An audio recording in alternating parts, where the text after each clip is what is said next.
Hey girls! Aljana here and welcome back to my channel. As you can see, nandito na naman ang aking kapatid. Hello, Alena! So, alam nyo na, nandito siya. So, another mukbang video. So guys, ang imumukbang natin ngayon is mga ice cream from Indonesia. Sobrang mura nito guys. 10 pesos and 19 pesos lang to. In 3, 2, 1.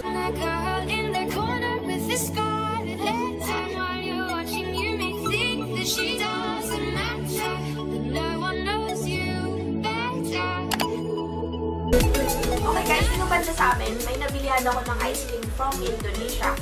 Sabi nila, hindi pa daw to masyadong sikat dito sa Philippines. And nakita ko yung price ranges nila, hindi siya ganon kamahal. 10 pesos and 19 pesos nabili ko tong mga ice cream na to. Total of 8 ice creams, nabili ko siya worth 119 pesos. Diba? Sulit na sulit. So, tikman natin kung masarap ba talaga tong 10 pesos and 19 pesos ice cream na ito. So, let's go! Excited na siya. Ano unahin natin? Ito. Okay. So, ito is worth 10 pesos. Okay. Excited ako. Isa ba kayo sa mga, katulad ko na favorite ang ice cream? Kasi ako, favorite ko talaga ice cream, lalo ngayon sa weather natin. Ay, ang init-init kaya. Grabe. Harap. Gatos sa gatos lang. Kasi milk. Hindi, fresh. Parang fresh. Wala. Ang sarap nga. Ang sarap.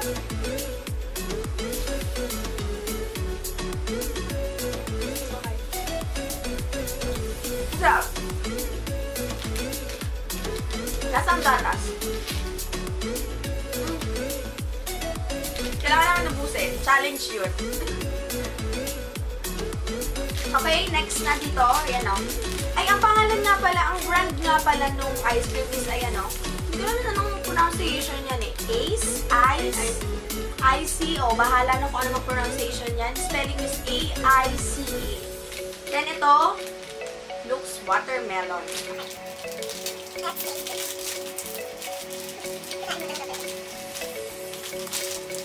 Wala na putol. Ang cute. Naputol siya eh.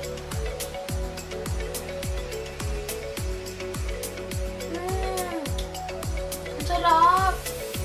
Nakaka-refresh to. Parang pag once na init ka na, bilhin mo to. Parang ganun. Kasi watermelon eh. Ano mahilig kasi sa watermelon?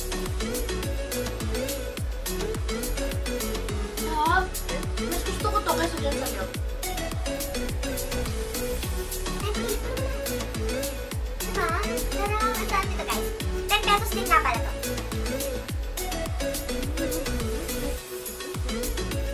Ano mas gusto mo? Ano ba yun din ako? Okay lang, hindi ubusin. Sarap.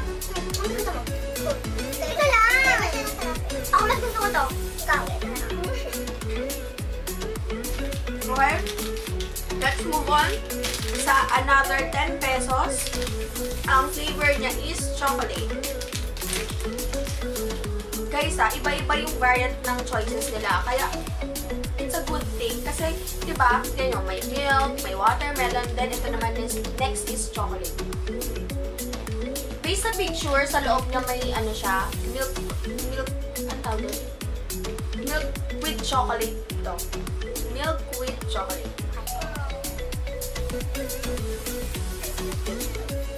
Ang sarap! Para siyang ano? Para siyang yung dual ice pack natin. Ano doon? Yung dual ice cream. Para siyang twin tops na chocolate flavor. Ganun. Ang sarap.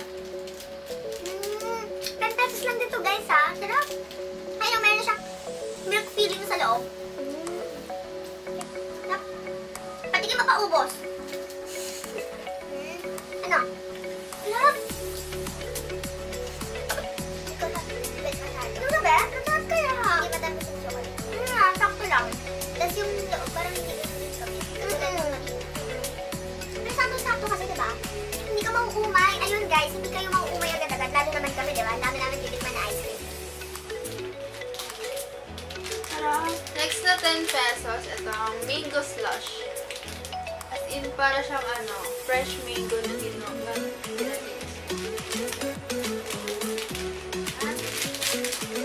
May lalagyan siya. Wow! Ang social lang. Tingnan nyo. Para talaga siyang mango na in-slice. Cute. Tingnan mo. Ako nga nakain ko pa. Parang siyang watermelon cake na walang flavor. Parang sila ng texture. Hindi siya sarap yung makagat. Hala, totoo. Parang mango. Parang talaga siyang mango. Ang sarap. Parang siyang zesto mango. Na ginawang ice cream. Ganun yung lasa natin. Pero mas masarap.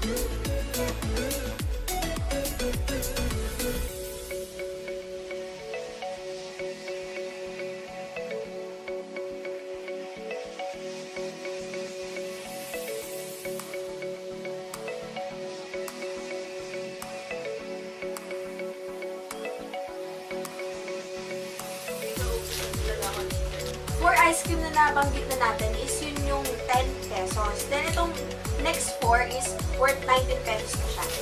Unahin na natin is yung sweet corn. Ayan yung flavor niya. Okay, let's open. OMG, ang cute! Bakit ganon?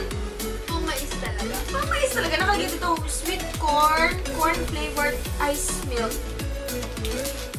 Wait, ano siya? Talaga siyang OMG, ang wafer, no? May wafer. feel ko wafer yung labas. Wafer on, ayan o. Wafer yung parang yung parang naka-texture talaga, ay naka-shape talaga na sweet corn. Then sa loob, ice cream. Taste it.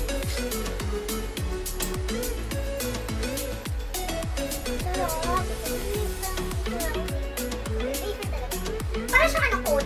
Yun, cone. Eh, parang siyang cone. Diba? Parang cone siya. Wafer na. Wafer ba yun?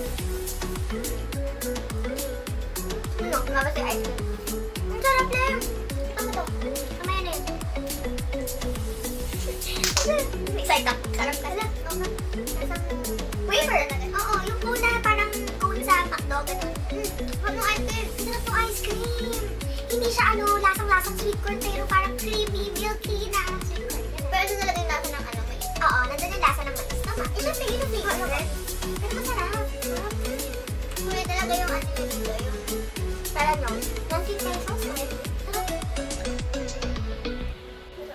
Yung favorite mo so far? Mango talaga siya. As in, parang siyang walang halo, parang siyang mango lang talaga. Oo nga eh. Tsaka pag yung once na binight niya yung mango niya, parang hindi siya ice cream. Mango lang siya na pinatigas.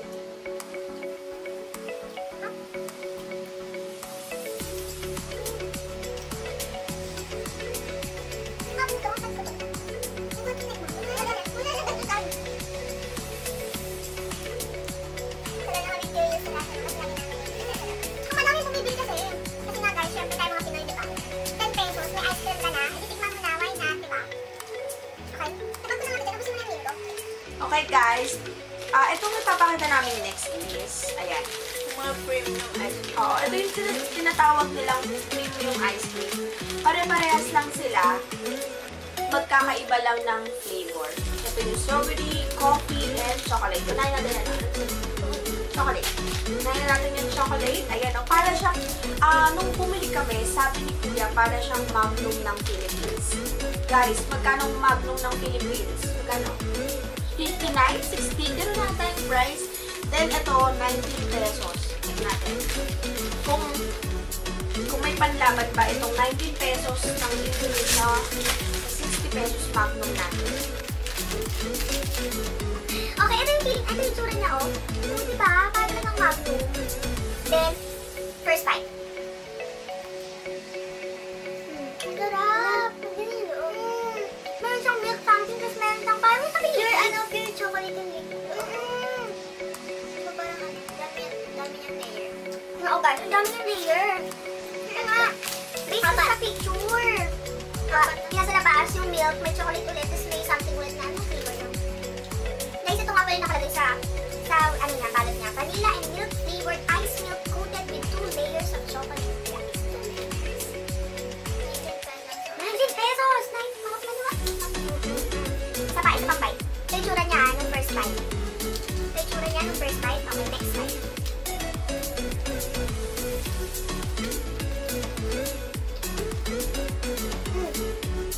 Ang dami talagang flavor. Ano ba? Ano ba? Sarap! Parang ano? Yung loob na may ice cream. So far, yan yung favorite ko. Sa 19 pesos. Next is Coffee Crispy. Nakalagay dito, coffee flavored ice milk coated with peanut chocolate. Ah, peanut! Di ako malig sa peanut. Tingnan natin kung work it.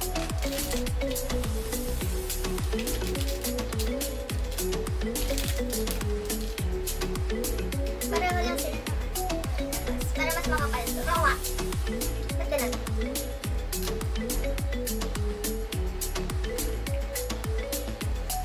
Ano? Lasang kape. Siyempre, nilasang ano? Nilasang peanut. Hindi. Okay. Guys, so yun yung difference sa loob ko. Mas madami siyang layer ng chocolate kesa dito. Kasi once na binight nyo itong chocolate na to, full ice cream na siya na nasa loob. Kumbaga para siyang pinipig na len, once na binight nyo siya, nasa loob puro ice cream na lang. Hindi katulad itong ang daming layers sa loob. Ay, dito muna.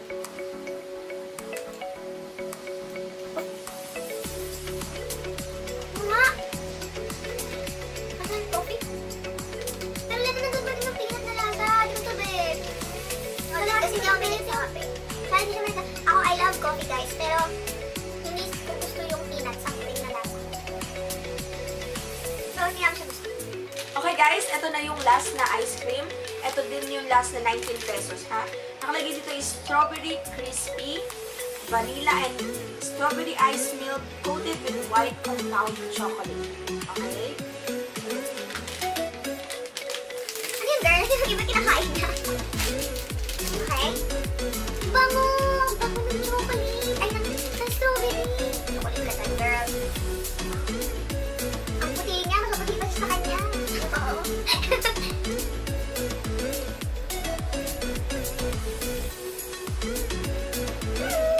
Sarap ng strawberry! Sarap, Lena! Ang sarap ng milk! Yung naka-coat. Para din siyang chocolate guys, para din siya nung coffee flavor na ice cream na once binight nyo, full strawberry ice cream na yung nasa loob. Gusto ko yung coated milk niya.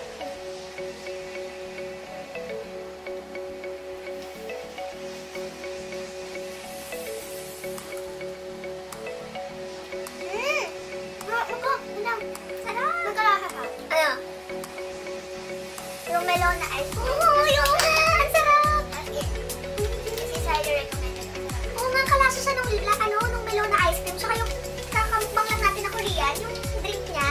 Ang sarap! Pero mas bet ko talaga yung milk.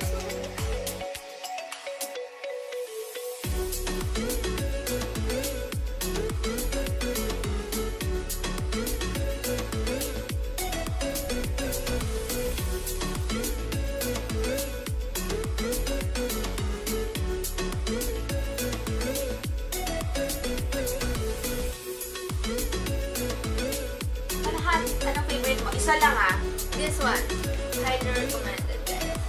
Strawberry. Dahil ka ba sa strawberry? Ito na lagi ko. Oh guys, mas gusto ko to. Yung chocolate. Ang dami niyang filling sa loob. Super sulit yung 19 pesos. Sarap! Pero so far, ang sarap naman yung lahat. Oo nga. So far guys, kasi nga, iba-iba yung lasa niya. So, iba-iba din yung parang packaging niya, yung pagka-display niya doon sa loob, diba? Yung watermelon, stick to na.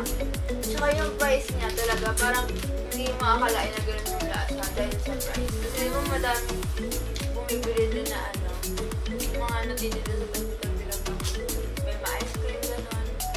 Ito, sobrang sweet. Kasi tingnan nyo, ito watermelon. Naka-shape siya na triangle na parang in-slice na watermelon. Then may mga chocolate something pa siya para magmukhang watermelon talaga. So, pinag-isipan ng mabuti yung structure ng ice cream. And yung corn, di ba? Meron pang wafer na parang naka-corn din. Di ba? Astig. Okay, guys. Natapos na naman po ang ating isang mukbang video with my sister. Thanks, Sisi! Next video namin, guys, abangan nyo about makeup naman. Sana. Okay lang. Okay na ba? Hindi siya nagme-makeup, guys. Look naman ako. Naka-full glam ako. Ay, hindi. Nag-film kasi ako ng isang video, kaya ganito yung makeup ko. Pero siya din nyo. Bare face. Okay, guys. That's all for today. Thank you for watching my video.